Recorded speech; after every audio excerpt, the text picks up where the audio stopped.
आणि मंचर अशा 5 शाखा आणि हे हेड ऑफिस आहे. तर सगळीकडे काय केलं, यावर्षी आपण दीपोत्सव साजरा केला.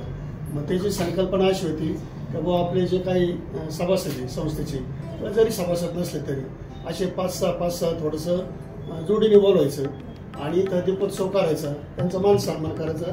खरं तर ही संकल्पना. असं काय नाही, शेवटी संस्था चालवत असताना या सगळ्या गोष्टी कराव्या लागतात. कारण संस्थेवर विश्वास सुद्धा लोकांचा असायला हवा.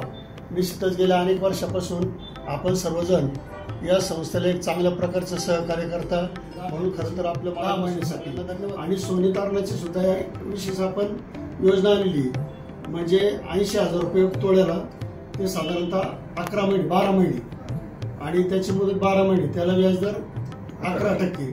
आणि दुसरी एक लोकांच्या आग्रहास्तव आपण योजना आणली की ज्याला आपण तोळ्याला 95,000 रुपये देणार आहे, तर ती योजना फक्त 6 महिन्यापुरती. 6 महिन्यात तो दागिना सोडायचा किंवा रिन्युएशन करायचा, पण त्याला व्याजाचा दर असणार आहे किती, 14%. कारण आपण तोळ्याला 95,000 रुपये देतोय, त्याच्यामध्ये रिस्क आहे. अशा ह्या 2-3 योजना त्या निमित्ताने आणलेल्या आहेत. खरं तर दिवाळीच्या अगोदरच आपल्याला बोलायचं होतं, पण इथं थोडी अडचण होती कारण ऑडिट चालू होतं.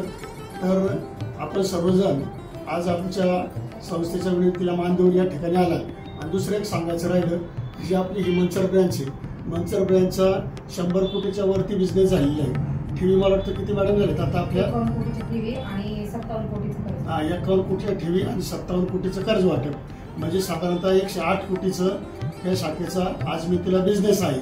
हे सर्व आपल्या सर्वांच्या सहकार्यामुळेच हे शक्य होतं. आणि भविष्यात सुद्धा एक चांगली सेवा आणि सर्व्हिस देण्याचा संस्थेचा मानस आहे, आणि तो निश्चित पूर्णत्वाला जाईल. आपलं सुद्धा चांगल्या प्रकारे सहकार्य असतं. निश्चितच ज्या काही सूचना असतील आपल्या, त्या सूचना जरी आम्हाला सांगितल्या तरी त्यातून आपल्याला मार्ग काढून काही नवीन संकल्पना आणता येईल. शेवटी संस्था ही समाजाची संस्था आहे, आणि जे सभासद आहेत त्यांना एक चांगली सेवा देणे हे सगळं खरं तर आपल्या सर्वांचं कर्तव्य आहे. तो देण्याचा आम्ही निश्चितच प्रयत्न करत असतो.